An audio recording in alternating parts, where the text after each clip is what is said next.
నమస్తే. తాజాగా సుప్రీంకోర్టు ఇచ్చిన తీర్పుపై పెద్ద ఎత్తున దుమారం జరుగుతుంది. ఎవరైతే ఎస్సీల నుంచి వెళ్ళి క్రిస్టియన్ మతంలోకి మారుతారో వాళ్ళకు ఎస్సీ హోదా రద్దవుతుందని చెప్పేసి అనడంతో పెద్ద ఎత్తున దీనిపై చర్చ జరుగుతుంది.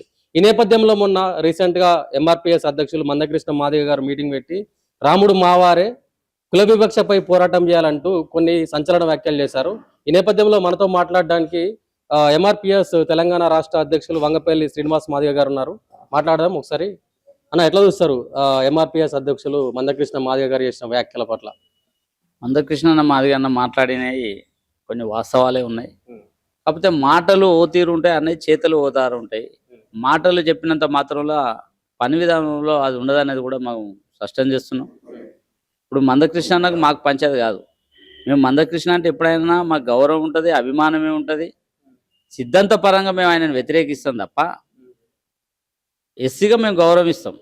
ఎప్పుడైనా మందకృష్ణ అన్న మాకు ఏదైనా విభేదం వచ్చిందని అంటే అది ఐడియాలజీ ప్రకారం విభేదం తప్ప ఇలా బీజేపీ ప్రభుత్వము తీర్పే ఇప్పించిందని మేము భావిస్తున్నాం.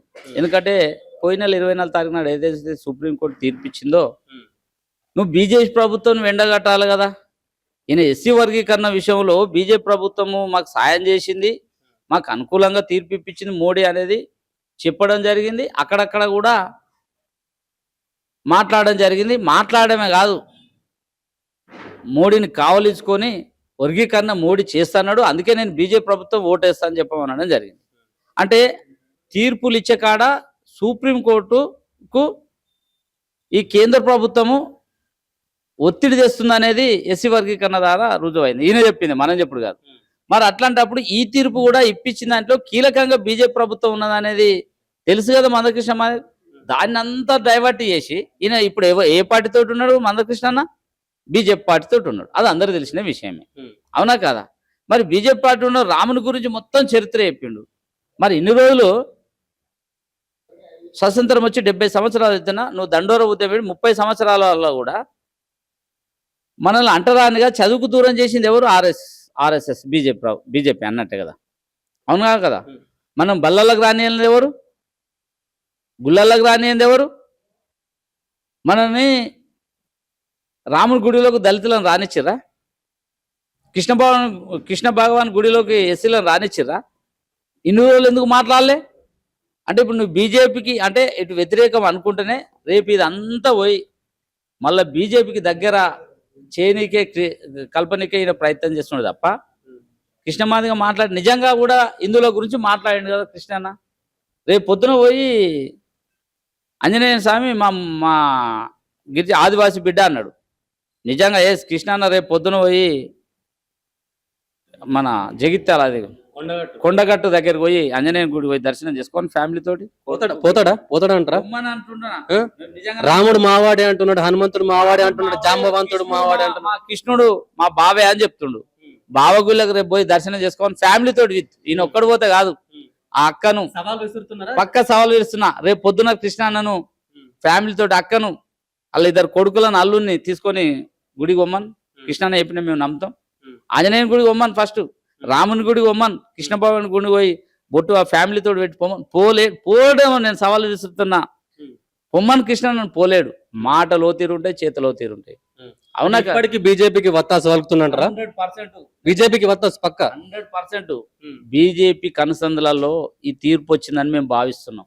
ఎందుకంటే ఈ తీర్పు చూడన్నా, కులం మారినంత మాత్రాన మతం మారుతుందా? కుల వివక్షత ఉన్నన్ని రోజులు ఈ దేశంలో కానీ రాష్ట్రంలో కానీ రిజర్వేషన్ ఉండాలనేది కూడా మేము కేంద్ర ప్రభుత్వంపై డిమాండ్ చేస్తున్నాం. ఎందుకంటే కుల వివక్షత ఉన్నప్పుడు ఇప్పుడు నేను ఎస్సీగా ఉన్నాను, సపోజ్ ఎవరన్నా అన్న ఎస్సీగా ఉన్నాడు, యాదగిరి అన్న, ఆయన మతం మారితే కులం రద్దు అయితే ఆయన ఎస్సీగానే చూస్తారు తప్ప క్రిస్టియన్ కులం వాళ్ళు వచ్చి నాకు పిల్లనియరు. క్రిస్టియన్లో ఒక రెడ్డి ఉండొచ్చు, ఓ మున్నూరు కాపు ఉండొచ్చు, ఓ గౌడు ఉండొచ్చు. అట్లా నేను క్రిస్టియన్ అని ఆ గౌన్లో పిల్లని తీసుకొచ్చి ఈ ఎస్సీ అన్న కొడుకు కానీ ఇంకెవరు కానీ రాష్ట్రంలో ఎక్కడని ఉదాహరణగా చెప్తున్నా. అట్లా మతం మారితే సామాజిక అసమానతలు పోవంటున్నారు. మతం మారితే ఏడబోతాయి. ఇలా మతం ఇప్పుడు ఆనాడు నేను ఒక ఉదాహరణ చెప్తున్నా. స్వతంత్రం వచ్చి 70 సంవత్సరాలు పైగా అవుతున్నది. ఇప్పటికి కూడా దళితులపై దాడులు జరుగుతూనే ఉన్నాయి కదా, మహిళలపై. మరి అది ఎట్లా మహిళలను టార్గెట్ చేసి క్రిస్టియన్లను టార్గెట్ చేసే దాడి జరుగుతున్నాయి కదా. ఓ అగ్రకులాల మీద దాడి జరుగుతున్నాయి. మొన్న దాడి ఏంది? మొన్న సామెలపై దాడి ఏంది? అది ఎస్ఏ కదా. ఓ రెడ్డిల మీద జరుగుతున్నాయా? ఓ బాపనుల మీద జరుగుతున్నాయా? ఒక కమ్ముల మీద జరుగుతున్నాయా? అంటే దళితుల మీదనే జరుగుతున్నాయి కదా. మరి దళితుల మీద జరుగుతున్నప్పుడు కుల వివక్షత పనిచేస్తలేదని ఎట్లా చెప్పగలుగుతాం మనకు? ఇలా మీరు చూడండి, ఒక చర్చ్ ఉన్న ఎస్సీ చర్చి, ఎస్సీల మాదిగల చర్చే ఉంది సపరేటు, బీసీలదే ఉంది, రెడ్డిలదే ఉంది. మరి కుల వివక్షత స్పష్టంగా చర్చిలలో కూడా కనబడుతుంది కదా. ఇంకా హిందూ దాంట్లోనన్నా ఒక ఆంజనేయ టెంపుల్ ఉంటే అన్ని కులాలు పోతున్నాయి అక్కడ. ఇది రోమన్ క్యాథలికా అని చర్చిలు పాస్టర్లు ఆలోచించి ఆ చర్చిలో పోతున్నారు. మరి అన్నప్పుడు కుల వ్యవస్థ ఖచ్చితంగా కనబడుతుందిగా ఈ దేశంలో కానీ రాష్ట్రంలో కానీ. మతం మారినంత మాత్రంలో కులం మారదు అంటున్నాము. అందుకనే ఈ రాష్ట్ర కేంద్ర ప్రభుత్వంపై మేము డిమాండ్ చేస్తున్నాం. బీజేపీ ప్రభుత్వం, ఇది బీజేపీ ప్రభుత్వమే ఇది ముస్లింలపై దాడులు కావచ్చు, ఈ సుప్రీంకోర్టు తీర్పు వచ్చిన దాంట్లో కీలకంగా ఉందని మేము భావిస్తున్నాం. ఇలా చూడన్నా, మా వృత్తి ఏంది? చెప్పులు కుట్టే వృత్తి. మా చెప్పులు ఇవాళ ఎవడు కుడుతుండు? బాటా వాడు, టాటా కంపెనీ వాడు, మొత్తం బాటా షోరూమ్. ఈ చెప్పుల వృత్తి మాకు ఉందని ఆయన కులం వేసి పెట్టుకుంటున్నాడు. వృత్తి చేస్తుండా చేస్తలేడా? ఇలా బాటా కంపెనీ ఉంది, ఎవడు పెట్టిండు? మాదిగోళ్ళకు ఉన్నాయి బాటా కంపెనీ. చూడ అక్కడ ఓనర్ ఎవడో అడగండి. ఆ చెప్పుల వృత్తి ఎవరిది? ఈ దేశానికి మూలవాసులం. ఈ దేశానికి మూలవాసులం మేమే. మేం చెప్పుడు కాదు, చరిత్ర చెప్తుంది. ఈ భారతదేశం కన్నా ముందు ఇదేంది? జంబు రాజ్యం. ఇది ఈ జంబు దీపాన్ని ఏలింది పాలించేది ఎవరు? జామవంతుడు. జామవంతుని వారసులమే ఇలా మేము నేటి మాదిగలము. మరి అట్లాంటి వాళ్ళం ఇలా అంటరానిగా బానిసలు ఎందుకు ఉంది? మమ్మల్ని విద్యకు దూరం చేసిర్రు, మమ్మల్ని గుళ్ళలకు రానేలే, బల్లలకు రానేలే, మమ్మల్ని అంటరానిగా తనం చేసిర్రు, బానిస ఉంచరు. అంటే ఇలా మేము హిందువులమైనా మేము ఎస్సీలుగా బానిసలుగా ఉన్నాం. హిందువులు అంటే అందరూ ఒకటి ఉన్నారా? చూడండి, ఇలా కొంతమంది అలా పుట్టుకతోటి ఉన్నత వర్గం నుండి వాళ్ళు మొత్తం రాజుల లెక్కనే ఉన్నారు. రెడ్డి కావచ్చు, వెలుమ కావచ్చు, కమ్మలు కావచ్చు. ఇలా చూడండి, ఒక నిరుపేద రెడ్డి ఉంటాడు, నిరుపేద దళితుడు ఉంటాడు. ఆయన కులానికి తక్కువ ఉన్నా కానీ ఆయనకు లేకున్నా ఈయనకు లేకున్నా ఈయనతో సమానంగా కూర్చొని అన్నం తినగలుగుతారా? తినలేడు. స్పష్టంగా కులం అడ్డొస్తుంది. అన్నాడు అంబేద్కరు. ఒక ఆఫీస్లో పనిచేస్తున్నప్పుడు బ్రాహ్మణుడు వచ్చి, గుజరాత్లో బరోటా మహారాజ్ కంపెనీలో పనిచేస్తున్నప్పుడు బాపన్న వచ్చి అంబేద్కర్ అక్కడ కూర్చుంటే ఆయన అటెండర్ అయినా ఇట్లా వేసి వెళ్ళిపోతాడు. ఎందుకు నాకు అట్లా వేసిన చేతికి వేయదు అంటే, ఆయన చేతికి వేయడం వల్ల మలినం అవుతుంది అని చెప్పిండు ఆయన. మరి కులం పనిచేయలే? కులం పనిచేస్తుంది కదా. అంటే అందుకే మతం మారినంత మాత్రాన కులం ఎప్పటికి పోదు. కులం ఎస్సీ కులే ఉంటుంది కాబట్టి ఇప్పటికైనా సుప్రీంకోర్టు పునఃసమీక్షించుకోవాలని కూడా మేము సుప్రీంకోర్టుకు అప్పీల్ చేస్తున్నాం. ఏ విధంగా కోర్టులు అంటే ఇప్పుడు చట్టాలు అనేవి అత్యున్నతం అవే. ఇలా వాళ్ళే తీర్పిచ్చిన తర్వాత వాళ్ళ మీద ఏం పోరాటం చేయబోతున్నారు? అసలు ఎస్సీ వర్గీకరణ కోసం కూడా 5గురితోటి అప్పుడు తీర్పిచ్చింది. మళ్ళీ దాన్ని కోర్టుకు పోయి మళ్ళీ మేము చేస్తే మళ్ళీ 8 మందితోటి తీర్పిచ్చినప్పుడు అమలైందిగా. ఎన్నో చట్టాలు చేసిన కదా. పార్లమెంట్లో చట్టం చేసుకోవచ్చు కదా. చట్టం మారేదాకా కొట్లాడవలసిందే. బీజేపీ ప్రభుత్వం టార్గెట్ చేయవలసిందే. ఇలా ఎన్ని చట్టాలు చేసుకోవాలి బీజేపీ ప్రభుత్వం? రామ మందిర్ కావచ్చు, జమ్మూ కాశ్మీర్ సమస్య కావచ్చు, అవన్నీ సాల్వ్ చేసుకుంది కదా. అందుకోసమే క్రిస్టియన్ల కోసం కూడా రేపు బీజేపీ మా వైపు పనిచేయాలని ఉద్దేశంతో ఇది ఆడిన గేము. దీంట్లో మందకృష్ణ మాది అంటే ఎస్సీ కాబట్టి పావుగా దింపి దీనిపై కొంత వేసి రేపు మాకు బీజేపీ ప్రభుత్వం మాకు చేస్తుంది అని రేపు ఓట్ల రాజకీయం చేయబోతుంది. ఇది చేసినంత మాత్రంలో బీజేపీ ప్రభుత్వం మళ్ళీ అధికారం రాణిస్తే దళితులపై, బీసీలపై, అణగారిన వర్గాలపై దాడులు జరుపుతాయి తప్ప మనం ఇది భారతదేశంలో స్వేచ్ఛగా ఉండలేమనేది సందర్భంగా నేను చెప్పదలుచుకున్నా మీ టీవీ ద్వారా. అంటే ముఖ్యంగా అంటే వస్తున్నారు ఎవరన్నా క్రిస్టియన్ సంఘాల వాళ్ళు మద్దతుగా? ఇలా పొద్దున కూడా ఇద్దరు మాట్లాడారు. అరే కృష్ణన్న మాట్లాడిన అంటే కృష్ణ మాదిగ మీద మాకు డౌటే ఉన్నది.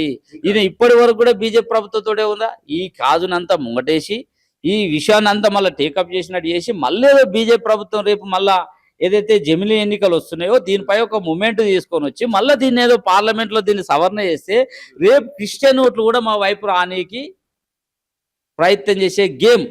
అంటే క్రిస్టియన్ ఇట్లా టార్గెట్ చేస్తే మళ్ళీ ఈ క్రిస్టియన్ జాతిని అంతా ఇప్పుడు ఎస్సీ ఎట్లయితే మేము ఎస్సీల కోసం ఎట్లయితే పోరాడి వర్గీకరణ చేసిందో రేపు ఈ క్రిస్టియన్ విషయంలో కూడా మనం మూమెంట్ అంతా తీసుకొని పోయి ఖచ్చితంగా మళ్ళీ అగో చూసినావా మాకు బీజేపీ ప్రభుత్వం రేపు చేయాలని ఒత్తిడి తెచ్చి మళ్ళీ ఒకవేళ బీజేపీ ప్రభుత్వం పోయి ఉద్యమం దారిన అయింది రేపు బీజేపీ ప్రభుత్వంకు ఓటేయాలనే నిదానంతో అక్కడ కొట్టేయడించడం కీలక పాత్ర వహిస్తుంది.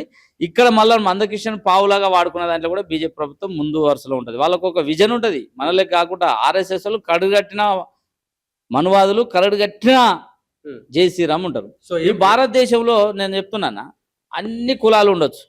మరి క్రిస్టియన్లు ఏం పాపం చేసిరన్నా? క్రిస్టియన్లు ఏం పాపం చేశారు? ఇలా సిక్కులకు ఉన్నాయి, ముస్లింలకు ఉన్నాయి, బౌద్ధులు. మరి క్రిస్టియన్లు ఏం పాపం? క్రిస్టియన్లకు ఒక్కరికే వాళ్ళకు వర్తించది, మరి వర్తించాలి కదా. అందుకే కదా, అందుకే చూడు ఇలా హిందువులు అన్నప్పుడు అందరూ మమ్మల్ని కూడా ఎందుకు అంటారని చేశారు. అందుకే 1929-30 సంవత్సరంలో రౌండ్ టేబుల్ సమస్యలు లండన్లో జరుగుతున్నప్పుడు అంబేద్కర్ గారు అన్నారు, హిందువులకు అంతా గాంధీజీ నేనే నాయకత్వం వహిస్తా, నేనే హిందువులకు వాళ్ళకి రిజర్వేషన్లు వద్దన్నాడు గాంధీజీ. ఆయన ఐఎమ్ నాట్ హిందూ అన్నాడు. మేము హిందువులం కాం, ఇలా మేము ఈ ఊరికి దూరంగా ఉండబడే దళితులు మేము హిందువులం అయితే మమ్మల్ని బల్లలకు ఎందుకు రానేలే, మమ్మల్ని గుళ్ళలకు ఎందుకు రానేలే, మమ్మల్ని అంటరానికి ఎందుకు చూసినారు, మమ్మల్ని బానిసగా ఎందుకు చూసిరని అన్నాడు అంబేద్కర్ అన్నాడు కదా గాంధీ తోటి రౌండ్ టేబుల్ సమావేశంలో 1930-31 సంవత్సరంలో జరిగినాయి కదా. మరి వాస్తవమే కదా. ఇది ఇక్కడ డిప్రెషన్ క్లాసెస్, ఇక్కడ కుండలు చేసే వాళ్ళు కులం ఉంటుంది, బట్టలు ఉతికే వాళ్ళదో కులం ఉంటుంది, కటింగ్ చేసే మంగళ షాప్లో చేసే వాళ్ళదో అది ఏదైతే కటింగ్ ఉంటుందో కటింగ్ చేసే వాళ్ళ కులం ఉంటుంది. ఇవి వృత్తుల కులాలు ఉన్నాయి కాబట్టి ఆ కులమే మేము డిప్రెషన్ క్లాసెస్ వాళ్ళము అని చెప్పిండు. అదే నిజమైంది కదా ఇవాళ. మరి అందుకోసమే మేము కూడా ఇప్పటికి కూడా మేము సుప్రీంకోర్టు కానీ కేంద్ర ప్రభుత్వం ఏమంటున్నాం అంటే ఖచ్చితంగా ఇది అన్యాయము, న్యాయం కాదు, దీన్ని పార్లమెంట్లో చట్టం చేసి సవరణ చేసి వాళ్ళకు మతం మారినంత మాత్రంలా కులం అనేది పోదు. వీళ్ళకి ఇప్పటి వరకు ఎట్లయితే రిజర్వేషన్లు ఉన్నాయి, హిందువులకు ఎట్లయితున్నాయో, సిక్కులకు ఎట్లయితున్నాయో, బౌద్ధులకు ఎట్లయితున్నాయో, క్రిస్టియన్ అన్నల సోదరులకు కూడా అట్లా ఉండాలనేది కూడా మేము కేంద్ర ప్రభుత్వంపై డిమాండ్ చేస్తున్నాం. అవి జరిగేంత వరకు కూడా మేము క్రిస్టియన్లందరినీ కలుపుకొని మేము యుద్ధానికి సిద్ధమవుతున్న సందర్భం గుర్తు చేస్తున్నాం.